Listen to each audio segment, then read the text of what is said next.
Good evening to another present here. This is Madhushri. On behalf of Psychronicle, I welcome you all for this auspicious occasion. Let me introduce our today's speakers, Ms. Harini Raghuraman, who is a graduate in botany and passionate science enthusiast. She is highly interested to pursue her career as a researcher, and she is the founder of Psychronicle. I'm very happy to introduce yourselves because you are the main pillar from our Psychronicle family. Yeah, to people who are new to the section of Psychronicles, so we are the new organization which primarily focus on taking a lot of scientific facts to the community. Basically, it is science for everyone. So we conduct a lot of preliminary sessions and workshops in order to take a lot of scientific facts in a more easier manner to all type of community peoples.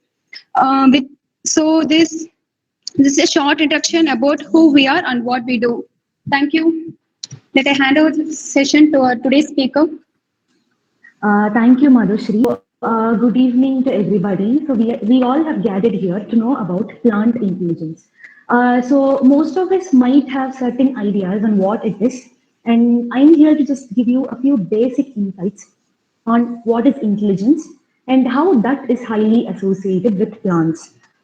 So each and every one of us love and adore nature, is that not? So there will not be anybody who hates plants in this planet. With a small introduction, let us just jump into the topic for today. So I just gave a basic introduction on what plant intelligence is and how I'm going to take you through this 20 to 30 minutes. Yeah. So these are all the questions which I'm going to answer today. Can plants store information? Can plants respond to external sound? Do plants communicate with themselves? Absolutely, we all know that they can't communicate with us, but then they do communicate among us themselves. And then, are there any defense mechanism which each and every plant follow? And then the plant cognitive powers, and can plant feel pain? So these are all the most interesting aspects of plant intelligence, which will be discussed today. Yeah. So let me just start with what is intelligence. Basically, intelligence has a lot of different perceptions and meanings. One meaning is a logical and reasonable approach. How do we approach a problem and how do we solve it? But there is a wider angle and wider approach to intelligence, which states that it is an adaptively variable behavior during the lifetime of an individual. To make it very simpler, we call a person intelligent or smart only when he or she acts according to the situation and solves the issue which he or she is facing in that situation. Is that not? So that is called intelligence. And all the other organisms, apart from humans, even animals are more intelligent. They are more intelligent than humans. And I think we all know that IQ of each and every individual varies. So person A and person B might not have the same intelligent quotient. So what has intelligence to do with plants? So there are three terminologies in botany basically. I'll just make it simple and explain. So plant perception. Perception is nothing but ability of the plant to sense its environment. Plant can easily sense its environment. Only then it can become smart and act accordingly and safeguard itself from any danger. And plant nosophysiology, so G is silent there. So nosophysiology, it is nothing but the ability of the plant. It is actually a study of mental capacities of plants. That is how much mentally a plant is able to understand its environment. So perception is nothing but observing the environment, and nosophysiology is able to distinguish its environment, whether it is harmful or it is useful for the plant. And then plant neurobiology. So this term might be very new to all of us because neurons are basically associated with brains, right? So even plants, they don't have brains, but still they are intelligent. So there is a difference between brain and mind. Plants don't have brains, but they have a mind. So there is a neurobiology within the plant, and all these three phenomena, that is plant perception, plant nosophysiology, and plant neurobiology. All these three are paranormal, which is something considered as supernatural. But then there are a lot of scientific proofs to prove that these three phenomena take part in a plant. So they cannot touch, they cannot call out and say, hey, you're causing a danger to me. But then they can very well send signals within themselves and safeguard. So that is where plant intelligence comes into play. And plants can react to a broader range of stimulus. Stimulus is nothing but external pressure, any kind of pressure which is given to a plant.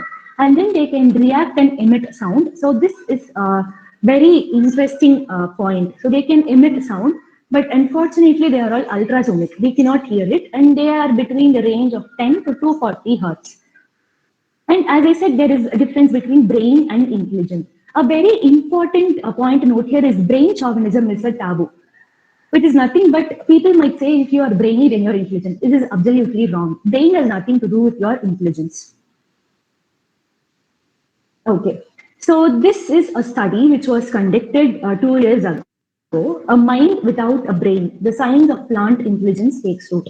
So 2 years ago, there were two ecologists and one lady, she is Gagliano. She is an evolutionary ecologist, as you can see in the article on the right side. So her major work is to find out if plants can respond to all the behavioral experiments which are conducted to animals to test if they are intelligent.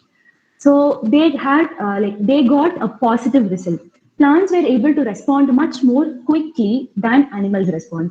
So this clearly proves that there is something called mind within plants, and they can perceive and absorb their surroundings. So before getting into this neural systems and other parts of intelligence, there is this basic concept of plants. So we all know that plants were here on this earth before human evolution. So we all know this concept called as algae, right? Algae, something which forms during a rain that which makes the surface very slippery, the green color structures. So they are the evolutionary parents of plants. So from algae, plants have evolved, and plants also acquire a lot of resources, and they need to grow and they need to develop. So all these made them intelligent. So intelligence is not something that is pre-born, that is already present in a plant, but then situations and circumstances make a plant highly intelligent. Okay, so the first term here, it is mentioned as swarm intelligence. Swarm intelligence is nothing but a decentralized box. There is a box at the center of each and every plant. Let us consider a junction box. So from the junction box, we connect a lot of electrical plugs to supply power to different circuits, right? In the same way, there is a circuit which is operating inside a plant.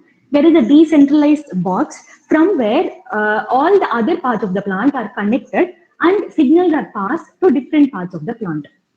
So I think I made this clear. So it is a collective behavior of decentralized, self-organized, natural or artificial. So sometimes plants are naturally intelligent. Sometimes they are artificially intelligent. So assessment of circumstances is crucial for being intelligent. Okay.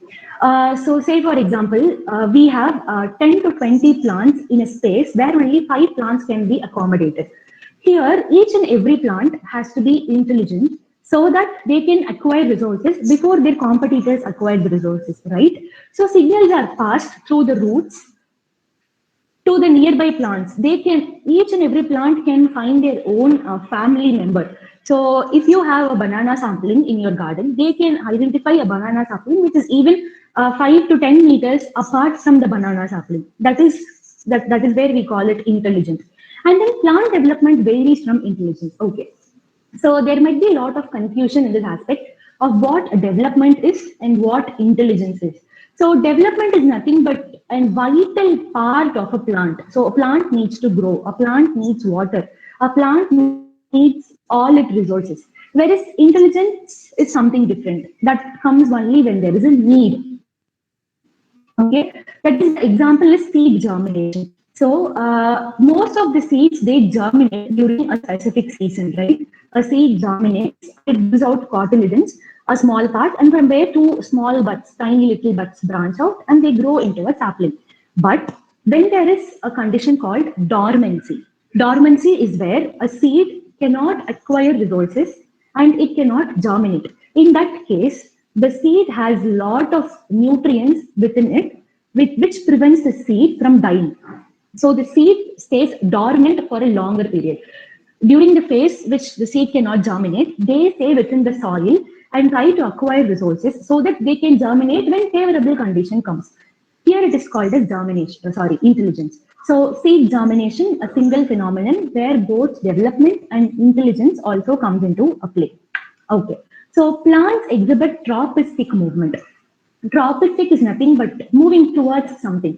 So a best example is sunflower. So sunflower plant, the flower of sunflower moves towards the sun. That is called as phototropism. Moving towards light, it is called phototropism. So that is also a form of intelligence. Why I say so is because a specific plant completely relies upon that particular resource. Say, for example, sunflower depends much on sunlight for its photosynthesis, for its normal metabolism to take place. Hence, it moves towards sun and acquires the required light. And then there is this two components called plant signals, that is, they are biotic and abiotic. So biotic are nothing but something that has life. Abiotic is something that doesn't have life, to put it in a very simple manner. So the biotic factors include a lot of things like herbivory. Herbivory is attacked by herbs, herb feeding animals. And then there is something called disease, symbiosis, mutualism. So if a plant is going to stay in a particular place, it will not be staying alone. There will be a lot of competitors which is going to affect the growth of the plant. It may be either a plant, it may be a fungal infection, it may be an algal growth on the plant. So a plant has to undergo all these stress to survive and complete its life cycle. So this comes under biotic. Abiotic includes sensitivity to light, high temperature, touch, your touch me not plant, and then wind and vibrations which are caused by tiny insects. Not the insects, when it comes to insects and insect breeding, it becomes biotic. When it comes to vibration alone, it becomes abiotic. Okay. So phenotypic plasticity. Phenotypic plasticity is nothing but a plant can change its morphology. Morphology is nothing but the external features of a plant. So a plant can change its external feature in order to tide over its unfavorable condition.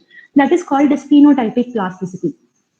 So it can mimic, it can morph its body and it can change its morphology so that it can prevent itself from the person or from the danger who is going to attack the plant. Okay. So plasticity enables the individual to master its local environment and help the individual to succeed in the battle.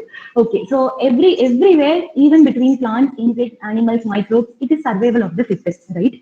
So in order to survive, they need to follow or incorporate certain mechanisms of intelligence so they can prevent themselves from the competitors and succeed in the battle of high competition. And then self-organization skills. So the best example is, let's take a plant which is highly deficient in a specific mineral, okay? Nitrogen, phosphate, whatever mineral is very essential for the plant. So if a specific plant is deficient, that doesn't mean that the entire plant is deficient of that specific nutrient. A specific part is running out of that specific nutrient. Let's say phosphate. This plant A is running out of phosphate. It is lacking phosphate and it cannot perform its daily routine and cannot undergo its proper metabolism. What happens is that immediately the plant will send signals to other parts of the plant so that the plant can acquire this phosphate from other plant. This I'm talking only in case of minimal severity. If it's going to be highly severe, then the plant is going to wilt and die. In the beginning itself, the plant, if it's going to identify, it will identify in 99% of the cases. It will send signals. It will acquire the nutrients that is present in other parts of the plant, and then they communicate and get feedback, and they also have control. That is why it's called self-organization. So it doesn't depend on the person who is maintaining the farm. It does its work by itself. So plant development itself is a learning process. So the plant learns everything. So God has created this universe and he created plants. So each and every plant will learn and they develop on its own. So each development will act as a platform for the next step. So each and every growth, each and every minute growth in a plant will be a precursor for the next growth. And then there will be a distributed control over the plant in case of self-organization skills. So if there is a water scarcity, the water which is taken up by the roots will be equally distributed to each and every part of the plant, and there won't be any lag to any part of the plant. So that is why we call this as self-organization skills. Okay. Next comes this interesting term, choice and decisions. So intelligence itself, it is derived from a Latin word, which means choice, choose or choice. So they can reasonably describe, that is, they can have a reasonable description between their danger and something that is highly essential for them and also for the organism that is approaching. Okay, let me give you an example. Pollination. So when an insect is approaching a plant to continue or to take part in its pollination, the plant won't act any differently. Like it won't harm the insect. It will allow the insect, it will host the insect in such a way that the insect will collect the nectar from the plant, and the insect requires only the nectar, but to the plant, the insect is a vehicle, pollination vehicle. So this is called choice and decision. They can easily differentiate between harm and something that is approaching them for a mutualism, for a mutual help. Okay. Plant dance floor. This again completely relies upon pollination. So dance in the term comes only with bees. So bees, they follow a specific and interesting mechanism. That is, beehive. When a bee comes out of its beehive, it approaches a plant, it dances and communicates to the plant that they hear, hi, I'm here to collect my nectar. So this is how bees and the plants communicate. So I said right, plants can emit ultrasonic rays. So insects like bees, they can understand, like they can hear the ultrasonic waves. And there are a lot of interesting videos on YouTube where scientists have recorded these ultrasonic waves. So I actually thought of getting a video, but then I couldn't enhance my audio in Google Meet. So I thought, okay, let me just explain and tell you the sources of where you can find all these videos. Okay. So, and then the next thing is game theory and competition. So, game theory is basically that is associated with economical term. So, a businessman, so he usually uses a term called game theory. So, that is nothing but situation among the competitors. So, if there is a high competition in a specific place, not each person will be at the same place, right? Say, for example, one person will be more successful and one might not be, and one will be in between. So this is called game theory and competition. So what this has to do with plant intelligence. So let me explain. When plant share soil in very close proximity with other plants, they will proliferate their root. Proliferation happens so that the root will penetrate deep inside the soil, and then the major reason for penetration deep inside the soil is that it can form a boundary around itself. So it can form a boundary around itself so that its competitors, which is going to grow next by, will not affect the acquisition of nutrients by this specific plant. So this is called game theory and competition when it comes with uh, plants. Okay, and then plant language. So plant language, it is nothing but mimicry. So plant can very well mimicry so that they can prevent themselves from the animals which is attacking them. The best example is there is a plant called pilpil. So pilpil is mostly found in temperate forest. Sorry, I couldn't put the picture here. I'm extremely sorry. But then pilpil is one such plant which mimics. So it is very well known as a mimicry plant. So it mimics. It is actually a climber. Okay, so it mimics the leaves of its tendril so that it can prevent itself from the attacker. Attacker in the sense animals. Okay, so this is called a plant language. So plant also has its own language, and mimicry is also helpful in case of its neighbors. So it is also one of the technique to deceive its neighbor. Yeah, okay. Carnivorous plants. So most of us are aware of this carnivorous plants, right? So they are the plants which feed on insects for their nutrients. So carnivory itself is an intelligent phenomenon. So these plants, they do not have nitrogen when they grow. So nitrogen is one of the macronutrient which is essential for a plant growth. But then these carnivorous plants, they grow in acidic box. Acidic box is nothing but soil which is lacking nitrogen completely. So they grow in such soils so that they trap the insects and they take the nitrogen nutrient from those insects. That is the major reason why they feed on insects. Okay, so there are a lot of trap mechanisms. Like each and every carnivorous plant has its own trap mechanism. Like there are two different plants here. Here you can see this Venus flytrap plant, right? So this has a different trap mechanism when compared to the picture plant. Here it has sensitive hairs at the tip. See, you can see it here. So yeah, this has a sensitive hairs at the tip, which closes every 20 seconds. This is not only to prevent the insect from escaping, but also to prevent the entry of other unwanted people inside the plant. So it closes its hairs every 20 seconds.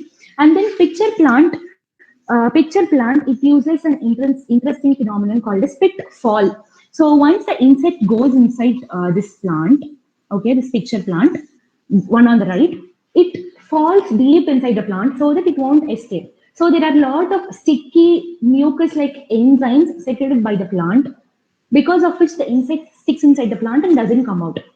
Those are all called as digestive enzymes.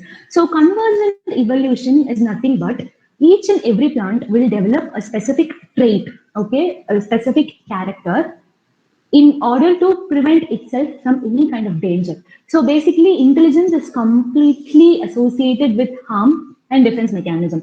So convergent evolution is each and every generation of plants, they have their own characters and traits which are different from their ancestors. That is called as convergent evolution. All right. So Kashmir nut plant is one of the best example of intelligence. So all of us would have loved playing it, right? So when we touch a Kashmir nut plant, it falls to sleep, and then it comes back to normal after some time. So it is called as most humble plant, and there are a lot of things which is happening behind this tiny leaf when we touch. So once we touch, there is a stimulus which is passed from the touch, and the leaves will shrink. Shrinking in the sense they will lose their turgidity, they will lose their strength, and they become very flaccid. They lose their water content and they go to sleep.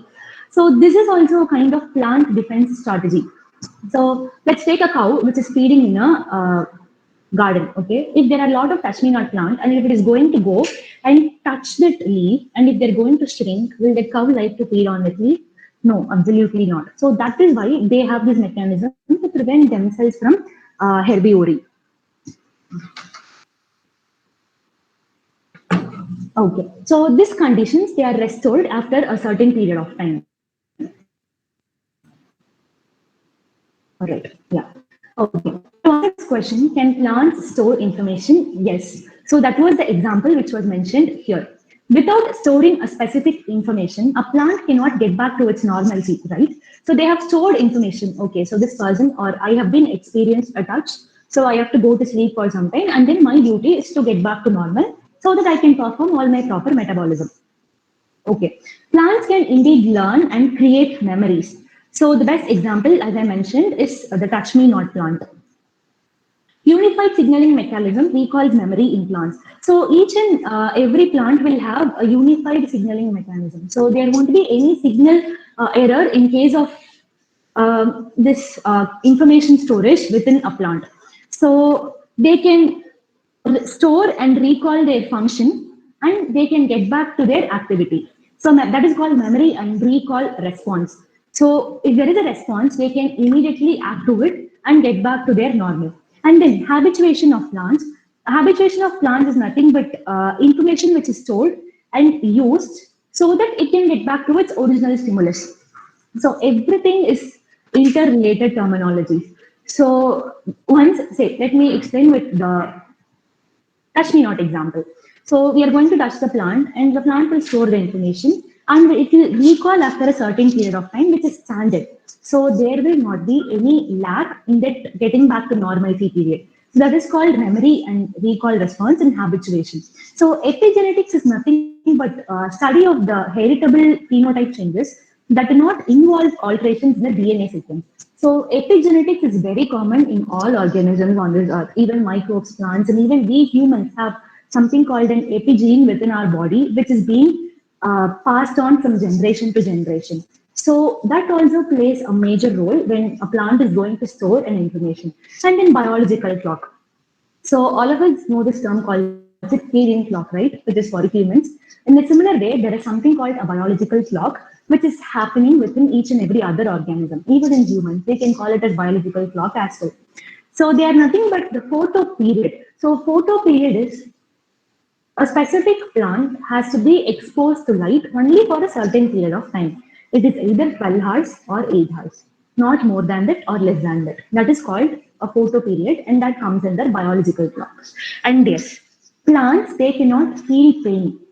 So they cannot feel pain, but they can feel your touch. They can feel the touch. Touch in a sense, it may be a touch which is for a good reason, or it may be a touch that is going to cause danger to the plant. But what it immediately does is it secretes something called secondary metabolites. So I know this is a technical term. Nothing but secondary metabolites are a form of substances which are secreted by the plants at terms of danger. So these secondary metabolites has no role to play in the growth, reproduction, development of the plant. So they are just released by the plants. So that you might have seen some exudates, right? White color, slimy, sticky substances on top of the leaves or the stem. So those are all the secondary metabolites which are released by the plants. So they will release these substances or emit sound unless and until they cannot feel pain. So this has also been proven. Okay. Can plant respond to external sound? So this is a very interesting term, plant bioacoustics. Bioacoustics is nothing but creation of sound waves by plants. So plants can create a lot of sound waves, which is being passed on to its brother and sister plants. Okay. So they emit a lot of sound waves, which is ultrasonic completely. And they fall in the range, as I mentioned, 10 to 240 kilohertz. So sound waves travel more efficiently within the soil and they can be produced with minimal expenditure of energy. So the sound wave which is released by the plants that doesn't involve much expenditure of energy, but then they are mostly passed through the soils. Everything happens underground. And then balance emission and reception of sound waves. This is nothing but how much amount of sound waves is emitted by the plant. The same amount of sound waves will be received by the plant. So it is a balanced equation. And then bus pollination. Yeah, I think I already told about this, the bees dancing near the plant or flowers. So when the bees comes and dance near the plant, this plant will release some kind of sound waves. So which can be heard by the bees. So this is a kind of understanding between the bee and the plant so that the bee can understand, okay, so this plant is now ready to feed me. It will come sit on the plant, enjoy its food and fly away. Even when isolated, plants could identify their relatives easily using sound waves. Yes, each and every species of plant will have its own sound waves. Like how each and every human being, they have their own voices and they have their own characters and their own physique. In a similar way, plants, they have their own sound waves, each and every plant, using which they can identify their relatives. Yeah, don't ever bully a plant. Yes. So this also there is an interesting phenomenon. I think all of us are there connected in a WhatsApp group. So I'll send these videos to you on YouTube. So please go watch this. Bullying a plant gives a lot of negative energy to a plant. So there is a study which was conducted which proved that a plant which was continuously bullied died after a certain period. It wilted and it died. Whereas a plant which was completely encouraged with a lot of positive energy, it actually bloomed and it developed really well. So plants cannot understand our language, but then the energy, what kind of energy they give. So we can say that everything is sound energy, but it's absolutely not. You are going to give a lot of negative energy to your words to the plant, which you're going to bully. So don't ever bully a plant. And this is also proven. If you're going to go sit and talk with your plant, you can see that it's going to grow amazingly. Like how we pamper our pets, how we pamper our cats and dogs. If you're going to pamper our plant, if you're going to talk to our plant, okay, just name your plant, give a name to your plant, talk to your plant every day, like maybe a minute or two. That will be really enough, and they will grow. Trust me, this is proven. They will grow, and they can respond to music, and they can differentiate noise and music. This is also a recent study which was conducted in India. So plants can respond to different kinds of music. So the study is to find how plants respond to different instrumental musics and how it is. The control was a noise. So how plant responded to noise. So again here positivity and negativity plays a major role. So noise is something that is an intolerable sound. So plants will die obviously when you're exposed to too much of noise. So make sure that if you have a garden, you go sit and talk with your plant. And then instead of music, like playing the music, you can sit and sing. Plants don't see if you sing it properly or not. Just sit, sing. It is the waves and the sound waves and the frequency and vibration. Talking in music, the vibration and frequency varies. And then ensure that the plant is not in a noisy area. So most of the plants which are present near a very noisy industry or in amidst a very traffic area, the plant will die. So we would have observed it on a daily basis. Here comes the last part of today's session. So communication. So communication happens apart from plant language, which I said as mimicry, that is with the external source. But plants have to communicate amongst themselves. So that is through this volatile organic compounds, some kind of secretes that is being given out by the plant. So they will form a network. Mycelium is nothing but interwoven network, a thread-like network, something like hair plate that is called mycelial network. So they will form a network through which they send all these electrical signals and then volatile organic compounds and stress cues. So only if there is a stress, then the plant will release all these volatile organic compounds and alert other parts of the plant. Okay, somebody is here to attack us. We should be prepared and we should defend them. That is the complete mechanism happening as a result of plant communication. So on the right is the picture with infested donor and uninfested donor. So once the plant is infested, it will send a signal to the nearby plant only if it's its family member. So if it's its family member, it will send a signal to the nearby plant. Okay, see, I have been affected and I am suffering from this the disease. So make sure that you release all the secondary metabolites and safeguard yourself so that you won't be affected from this specific infection. This is how plant communication happens. Okay. Yeah. So plant cognitive powers. Cognition is nothing but something that is associated with brain. But then brain is not necessary for cognition. Mind is necessary for cognition. So McClintock, she is one of the famous geneticists, women who got a Nobel Prize for plant genetics. So she came up with this ideology of plant cognitive powers and can a single cell be conscious? Okay. Cognition is nothing but in plants, each and every cell of a plant is highly conscious. Only then they can communicate and have a good relationship within themselves and also with their neighboring relative plants. Yeah. So finally, plants, we all, like I would have told, right, plants, talking to plants helps them grow. But then there is nothing proven like texting to plants works as well. So this is just a humor, I guess. So thank you so much for your valuable time. Now you can post your questions. Is any queries from the participants? Okay, so there are a set of questions in the chat box. Okay, does these carnivorous plants are species specific in collecting prey? I have read that they do not prey unless needed as species. How do they are able to discriminate? Yeah, so that your question is yes, I can understand your question. Discrimination happens through the strategy of choice and decision. So plant will know what it is deficient of. And then see, carnivorous plants are basically something that feeds on minute insects, right? So all these insects will have nitrogen. So nitrogen is a basic necessity for all the carnivorous plants. So they feed on those tiny insects to get nitrogen. I think I answered your question. So discrimination is nothing. So it has to decide, that's all. I need this and I need to feed on the specific prey. So it decides and it traps an insect and it feeds. That's all. That is all happens. Unless and until it is the deficit of nitrogen. So each and every day it will not prey like our carnivorous animals. So it has its own specific strategy. Okay. My query is, do the plants developing external defense mechanism like science or not is also, yeah, absolutely. So development of something that is external to it is highly an intelligent mechanism. Why? Because the layer which is outside the plant, that is beneath the surface where it has developed its thorns, it is very slender and it's very slimy.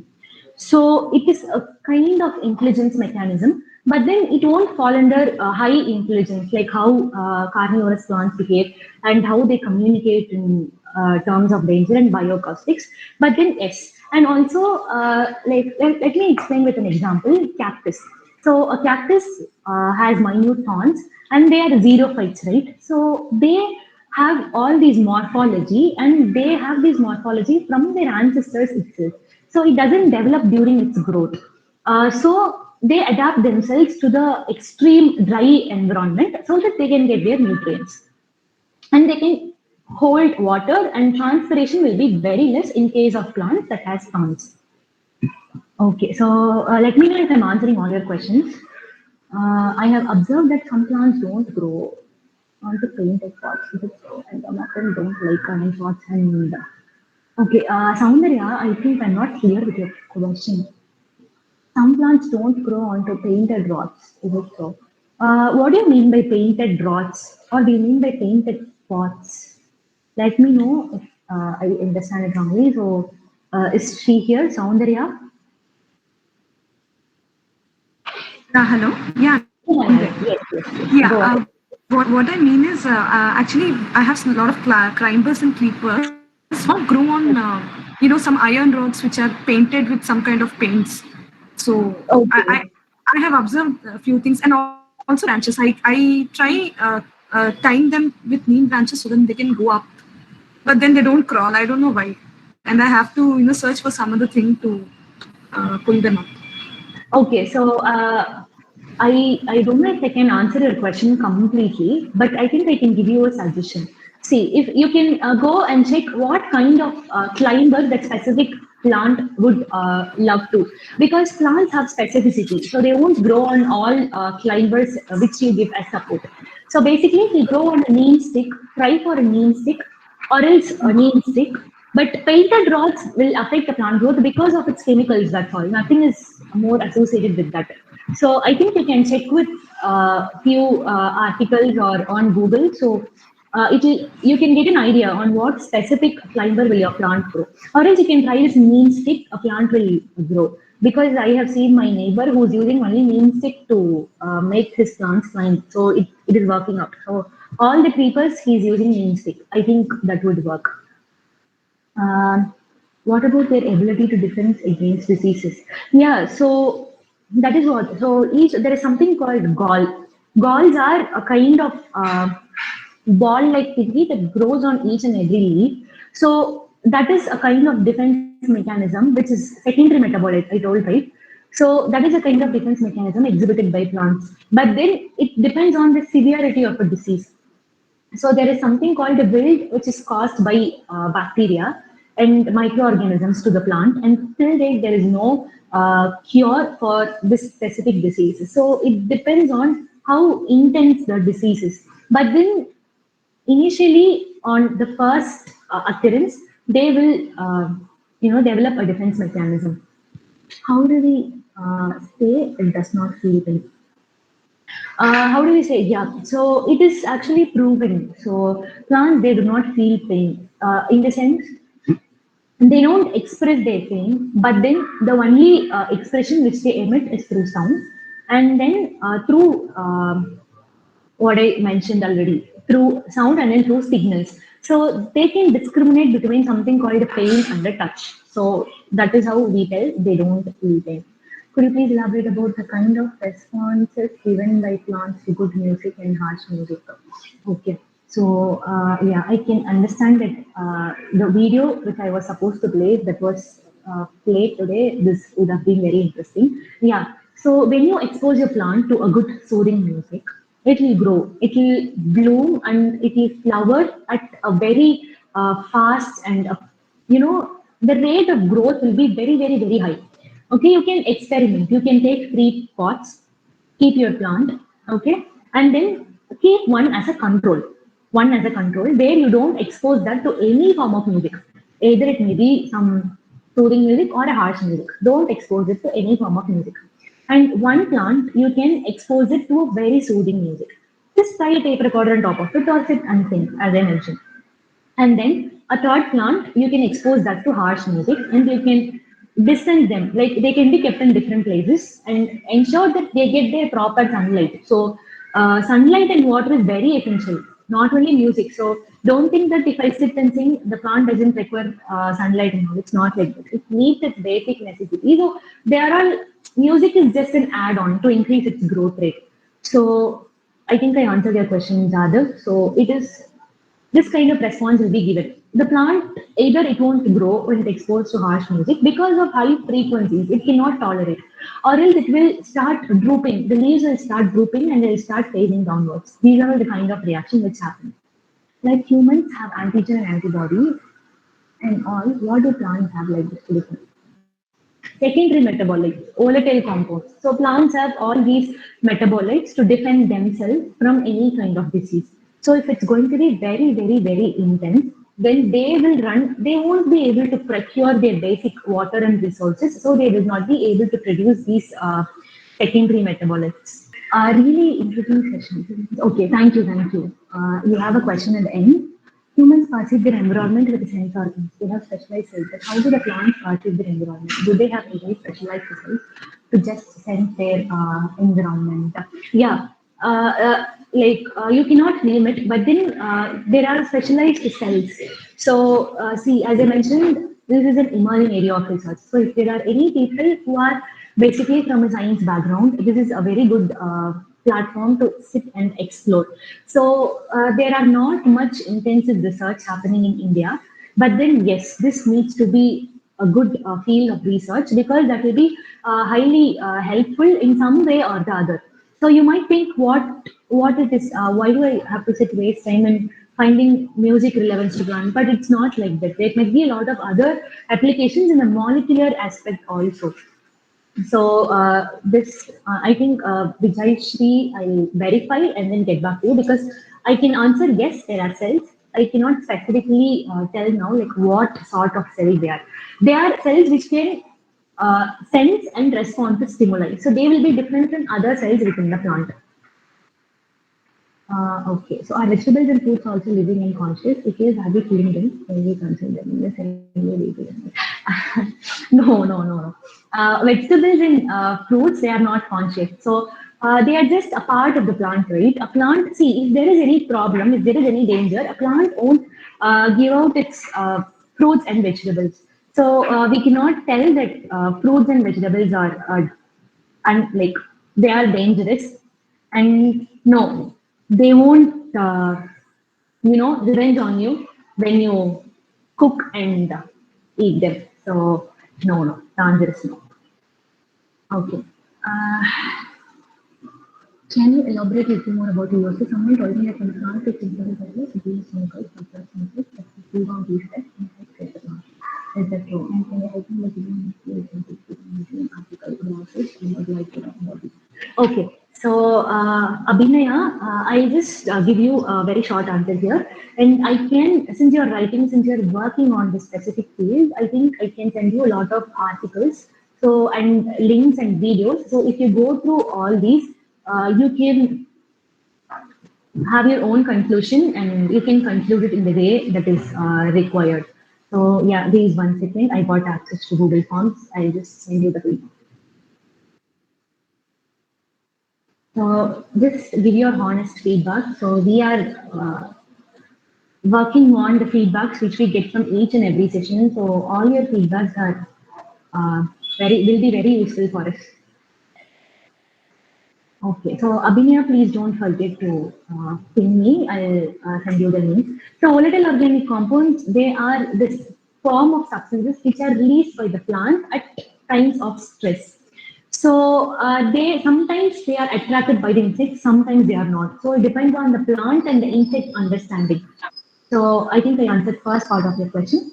And then examples and other solid information I can send you through WhatsApp. So please, I think I have posted the feedback form. So please give your feedback. How can we differentiate the response given by plants if due to atmospheric effect or by Sound effect. Okay. So this also again needs a good laboratory. So when you are having a plant in indoor plant, so plants can grow indoor. So if you have a balcony, in case of apartments, a very small balcony, your plant will not be much exposed to sunlight, right? A very uh, like less amount of sunlight, but required amount for the plant. So in such cases, you can easily differentiate that it's not because of atmospheric effect. But then if it's going to be outdoor plant, then there needs to be a proper laboratory where you have to record your sound frequencies emitted by the plant in response to your sound. Then we can come to a conclusion whether it is due to atmospheric effect or by sound effect. What makes insect attack a plant? Pretty simple. Insect needs food, so they go feed a plant, which is highly healthy and nutritious. So they attack a plant. Will playing music at my mango farm help in fruit bearing? Okay. CMN, did I have CMN? I cannot get a point what you have mentioned as CMN. So just if you could expand that, I can help you. Mukul will play music at my mango farm, help in fruit bearing. Absolutely, it will increase the rate of fruit production. So how quick the plant is going to flower and give fruits. So are there any spiritual values like this, talking about plant institutions and medicinal plants? Any kind of research to understand that? Spiritual, do you mean something that is pertain to a God and other values? If yes, let me know. I'll answer your question. So I'm confused in that part. You can unmute and talk, please. It's not like you have to post it in the chat box. So any comments on? I'm very sorry. I'm not aware of the technique, Miyawaki technique. So thank you for letting me know. I'll go read about it. Okay, can you share this two videos? Okay, I'll do it. I'll do it. Uh, no, it can interact with species. It is interspecific. It can interact with its species. So that is how they can alert their families, right? So they can interact. And that is, I think I am confusing you. Your question is right. Not between two species belonging to two different genera. Not between a mango and a banana. Okay? So within a specific group only. Thank you so much. Okay, thank you. Yeah, there are lots and lots of work which is being carried out. So I can give you few information like a person or a people or professors who are currently working on this appeal. So this is blooming. So we can, there's a lot of scope in this field. Okay. It is due to the poor condition of the plant or lack of stimulation which makes it unhealthy. Is it due to poor condition of the plant? Okay. Which makes it unhealthy? Okay. So a plant disease generally occurs due to some microbial attack, either due to a bacteria or fungi, or due to overgrowth or over hosting of a specific insect will make a plant diseased. Okay, so even in case of nutrients, the plants will develop some kind of lesions on its surface, which is an indication that it is due to some kind of nutrient deficiency. So poor condition of the plant occurs due to lack of nutrients that makes them unhealthy. And when they are unhealthy, they are sometimes attacked by insects. So I think I have answered your question. Uh,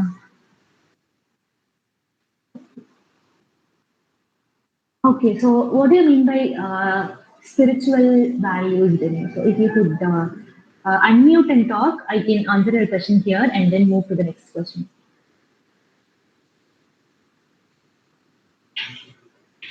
Disease outbreak. Okay, so monocropping. So when it comes to monocropping, let's see, communication and all are not, and it is not the only thing that keeps the plant healthy. So we have to remember that. So there are a lot of other things like if you're going to have the same crop over and over and again, the soil might be depleted of specific resources, right? That might also be a reason, not only communication. I heard that plants have three own their own positive era, and it affects them on overthinking and health also. I heard that plants have their own positive era and it affects They mean that vibration which is given by the plant, positive vibration, this is again yet to be proved. So there are a lot of things like if you keep a jasmine within a house, that will spread a lot of possibility. Or keeping this plant might not attract insects within home. So all these are, some are myths, some are yet to be proved, and some are yet to be explored. So this is very open to people who are going to explore this. I will connect with you. Okay, okay. Thank you, thank you, thank you. Sure, please connect. And is there any possibility of, okay. Before going into this, are there any questions on YouTube? Can somebody please let me know if there are any questions on YouTube, people who are watching on YouTube? Team, Chronicle, are there any questions on YouTube? Yeah, okay. So, okay. I'll finish this. I'll finish this. So, guys, I'll stop with Harini's. Okay, so Muttumari Balakrishnan Ma. So, I'll stop my thing with her and then I'll go to YouTube. And if you have any further questions, maybe I'll leave the WhatsApp group open. We can discuss there. So, okay.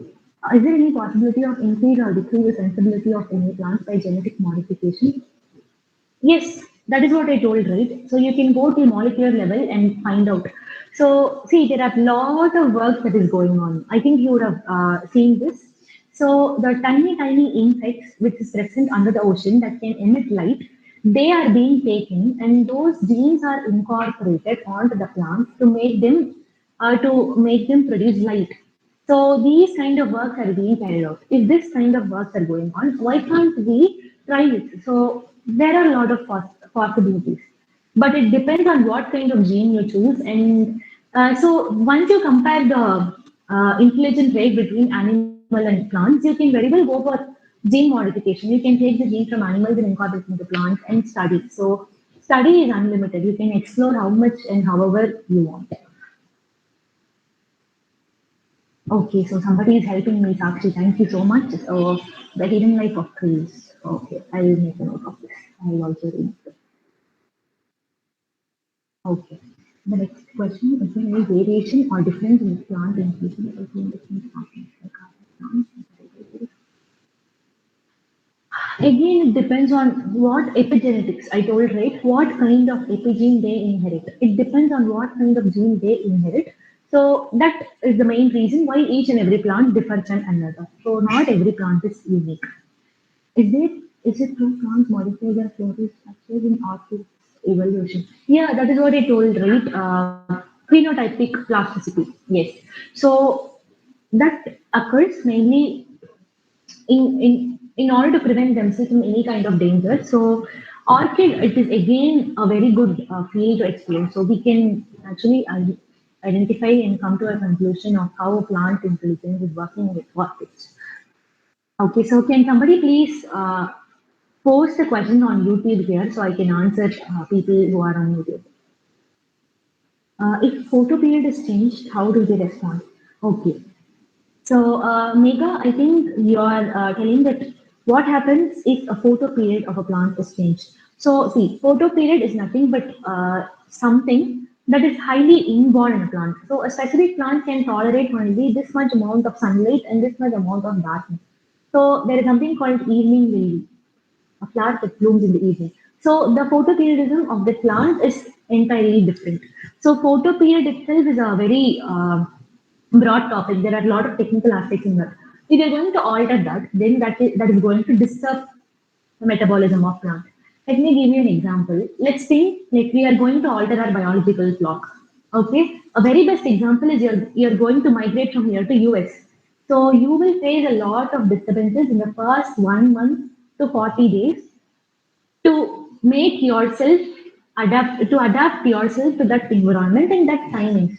So the time gap and your circadian clock varies. In a similar way, this happens with plants also. They have their own biological clock which shouldn't be disturbed.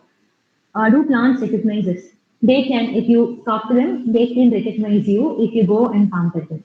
They can recognize you. So that is my personal experience. But then I haven't seen any research work on this, but they can recognize you. And I'm not very sure on this also. The person who has asked that question, if you could post that in group. It will be a healthy discussion. So thank you so much, everybody. So I think I have given you a few insights. So if you guys have already known or have any ideas on these fields, please let me know. We'll have a discussion in the group. Thank you so much. Thank you so much. So this video will be posted on YouTube. I'll share the link on YouTube. And then we have a lot of series of sessions and workshops happening in the coming months. So please do support us. Thank you so much. Thank you so much, everybody. Have a good evening. Yeah, this is a gratitude session. Gratitude heart here. I thank our today's speaker who shared more information about plant intelligence because personally I felt something new. Thank you, sir. Then I thank the participants from various background. I hope you people got an idea about plant intelligence. Thank you all for joining with us. Thank you.